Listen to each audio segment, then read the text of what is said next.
श्री स्वामी समर्थ. जय जय स्वामी समर्थ. नमस्कार मंडळी, मी प्रदीप कुलकर्णी. माघ पौर्णिमा ही तिथी ओळखली जाते भगवान विष्णू आणि माता लक्ष्मी यांच्या आराधनेसाठी, यांच्या सेवेसाठी. आपल्या घरामध्ये धन, संपत्ती, आरोग्य, ऐश्वर्य नांदण्यासाठी सिद्ध लक्ष्मी मंत्राचं पठन, श्रवण या दिवशी अवश्य करावं.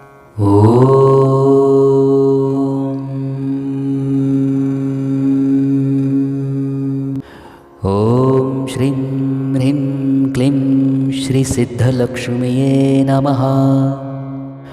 ओम श्रीं ह्रीं क्लीं श्री सिद्धलक्ष्मीये नमः.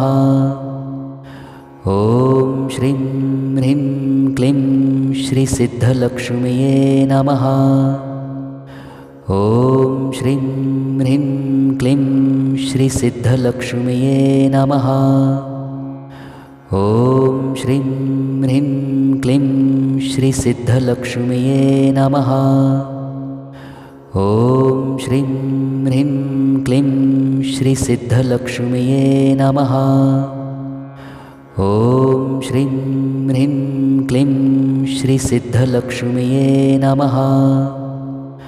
ओम श्रीं ह्रीं क्लीं श्री सिद्धलक्ष्मीये नमः. ओम श्रीं ह्रीं क्लीं श्री सिद्धलक्ष्मीये नमः. ओम श्रीं ह्रीं क्लीं श्री सिद्धलक्ष्मीये नमः. ओम श्रीं ह्रीं क्लीं श्री सिद्धलक्ष्मीये नमः. ओम श्रीं ह्रीं क्लीं श्री सिद्धलक्ष्मीये नमः. ओम श्रीं ह्रीं क्लीं श्री सिद्धलक्ष्मीये नमः. ओम श्रीं ह्रीं क्लीं श्री सिद्धलक्ष्मीये नमः. ओम श्रीं ह्रीं क्लीं श्री सिद्धलक्ष्मीये नमः. ओम श्रीं ह्रीं क्लीं श्री सिद्धलक्ष्मीये नमः. ओम श्रीं ह्रीं क्लीं श्री सिद्धलक्ष्मीये नमः.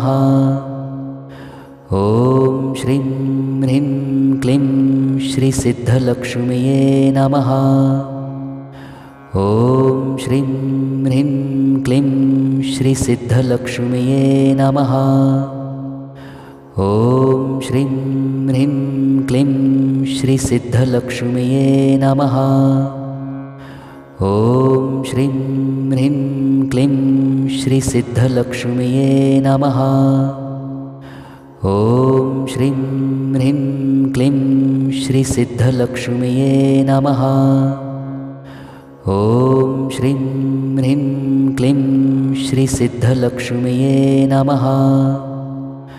ओम श्रीं ह्रीं क्लीं श्री सिद्धलक्ष्मीये नमः. ओम श्रीं ह्रीं क्लीं श्री सिद्धलक्ष्मीये नमः. ओम श्रीं ह्रीं क्लीं श्री सिद्धलक्ष्मीये नमः. ओम श्रीं ह्रीं क्लीं श्री सिद्धलक्ष्मीये नमः. ओम श्रीं ह्रीं क्लीं श्री सिद्धलक्ष्मीये नमः. ओम श्रीं ह्रीं क्लीं श्री सिद्धलक्ष्मीये नमः. ओम श्रीं ह्रीं क्लीं श्री सिद्धलक्ष्मीये नमः. ओम श्रीं ह्रीं क्लीं श्री सिद्धलक्ष्मीये नमः. ओम श्रीं ह्रीं क्लीं श्री सिद्धलक्ष्मीये नमः. ओम श्रीं ह्रीं क्लीं श्री सिद्धलक्ष्मीये नमः. ओम श्रीं ह्रीं क्लीं श्री सिद्धलक्ष्मीये नमः. ओम श्रीं ह्रीं क्लीं श्री सिद्धलक्ष्मीये नमः. ओम श्रीं ह्रीं क्लीं श्री सिद्धलक्ष्मीये नमः. ओम श्रीं ह्रीं क्लीं श्री सिद्धलक्ष्मीये नमः. ॐ श्रीं ह्रीं क्लीं श्रीसिद्धलक्ष्म्यै नमः। ॐ श्रीं ह्रीं क्लीं श्रीसिद्धलक्ष्म्यै नमः। ॐ श्रीं ह्रीं क्लीं श्रीसिद्धलक्ष्म्यै नमः। ॐ श्रीं ह्रीं क्लीं श्रीसिद्धलक्ष्म्यै नमः। ॐ श्रीं ह्रीं क्लीं श्रीसिद्धलक्ष्म्यै नमः। ॐ श्रीं ह्रीं क्लीं श्रीसिद्धलक्ष्म्यै नमः। ॐ श्रीं ह्रीं क्लीं श्रीसिद्धलक्ष्म्यै नमः। ॐ श्रीं ह्रीं क्लीं श्रीसिद्धलक्ष्म्यै नमः। ॐ श्रीं ह्रीं क्लीं श्रीसिद्धलक्ष्म्यै नमः। ॐ श्रीं ह्रीं क्लीं श्रीसिद्धलक्ष्म्यै नमः। ॐ श्रीं ह्रीं क्लीं श्रीसिद्धलक्ष्म्यै नमः। ॐ श्रीं ह्रीं क्लीं श्रीसिद्धलक्ष्म्यै नमः। ॐ श्रीं ह्रीं क्लीं श्रीसिद्धलक्ष्म्यै नमः। ॐ श्रीं ह्रीं क्लीं श्रीसिद्धलक्ष्म्यै नमः। ॐ श्रीं ह्रीं क्लीं श्रीसिद्धलक्ष्म्यै नमः। ॐ श्रीं ह्रीं क्लीं श्रीसिद्धलक्ष्म्यै नमः। ॐ श्रीं ह्रीं क्लीं श्रीसिद्धलक्ष्म्यै नमः। ॐ श्रीं ह्रीं क्लीं श्रीसिद्धलक्ष्म्यै नमः। ॐ श्रीं ह्रीं क्लीं श्रीसिद्धलक्ष्म्यै नमः। ॐ श्रीं ह्रीं क्लीं श्रीसिद्धलक्ष्म्यै नमः। ॐ श्रीं ह्रीं क्लीं श्रीसिद्धलक्ष्म्यै नमः। ॐ श्रीं ह्रीं क्लीं श्रीसिद्धलक्ष्म्यै नमः। ॐ श्रीं ह्रीं क्लीं श्रीसिद्धलक्ष्म्यै नमः। ॐ श्रीं ह्रीं क्लीं श्रीसिद्धलक्ष्म्यै नमः। ॐ श्रीं ह्रीं क्लीं श्रीसिद्धलक्ष्म्यै नमः। ॐ श्रीं ह्रीं क्लीं श्रीसिद्धलक्ष्म्यै नमः। ॐ श्रीं ह्रीं क्लीं श्रीसिद्धलक्ष्म्यै नमः। ॐ श्रीं ह्रीं क्लीं श्रीसिद्धलक्ष्म्यै नमः। ॐ श्रीं ह्रीं क्लीं श्रीसिद्धलक्ष्म्यै नमः। ॐ श्रीं ह्रीं क्लीं श्रीसिद्धलक्ष्म्यै नमः। ॐ श्रीं ह्रीं क्लीं श्रीसिद्धलक्ष्म्यै नमः। ॐ श्रीं ह्रीं क्लीं श्रीसिद्धलक्ष्म्यै नमः।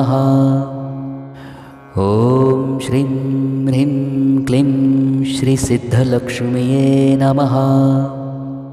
ॐ श्रीं ह्रीं क्लीं श्रीसिद्धलक्ष्म्यै नमः। ॐ श्रीं ह्रीं क्लीं श्रीसिद्धलक्ष्म्यै नमः। ॐ श्रीं ह्रीं क्लीं श्रीसिद्धलक्ष्म्यै नमः। ॐ श्रीं ह्रीं क्लीं श्रीसिद्धलक्ष्म्यै नमः। ॐ श्रीं ह्रीं क्लीं श्रीसिद्धलक्ष्म्यै नमः। ॐ श्रीं ह्रीं क्लीं श्रीसिद्धलक्ष्म्यै नमः। ॐ श्रीं ह्रीं क्लीं श्रीसिद्धलक्ष्म्यै नमः। ॐ श्रीं ह्रीं क्लीं श्रीसिद्धलक्ष्म्यै नमः। ॐ श्रीं ह्रीं क्लीं श्रीसिद्धलक्ष्म्यै नमः। ॐ श्रीं ह्रीं क्लीं श्रीसिद्धलक्ष्म्यै नमः। ॐ श्रीं ह्रीं क्लीं श्रीसिद्धलक्ष्म्यै नमः। ॐ श्रीं ह्रीं क्लीं श्रीसिद्धलक्ष्म्यै नमः। ॐ श्रीं ह्रीं क्लीं श्रीसिद्धलक्ष्म्यै नमः। ॐ श्रीं ह्रीं क्लीं श्रीसिद्धलक्ष्म्यै नमः। ॐ श्रीं ह्रीं क्लीं श्रीसिद्धलक्ष्म्यै नमः। ॐ श्रीं ह्रीं क्लीं श्रीसिद्धलक्ष्म्यै नमः।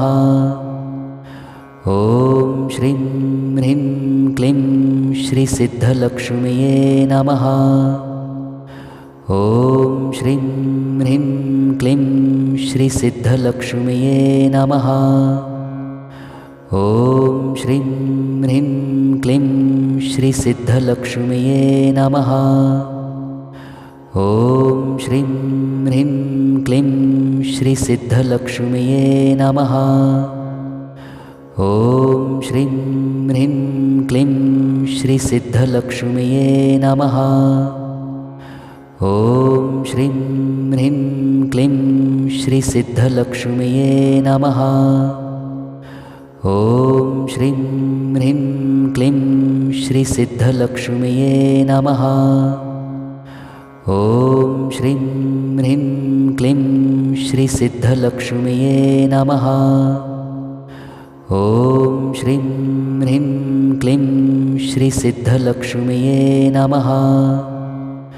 ॐ श्रीं ह्रीं क्लीं श्रीसिद्धलक्ष्म्यै नमः। ॐ श्रीं ह्रीं क्लीं श्रीसिद्धलक्ष्म्यै नमः। ॐ श्रीं ह्रीं क्लीं श्रीसिद्धलक्ष्म्यै नमः। ॐ श्रीं ह्रीं क्लीं श्रीसिद्धलक्ष्म्यै नमः। ॐ श्रीं ह्रीं क्लीं श्रीसिद्धलक्ष्म्यै नमः। ॐ श्रीं ह्रीं क्लीं श्रीसिद्धलक्ष्म्यै नमः।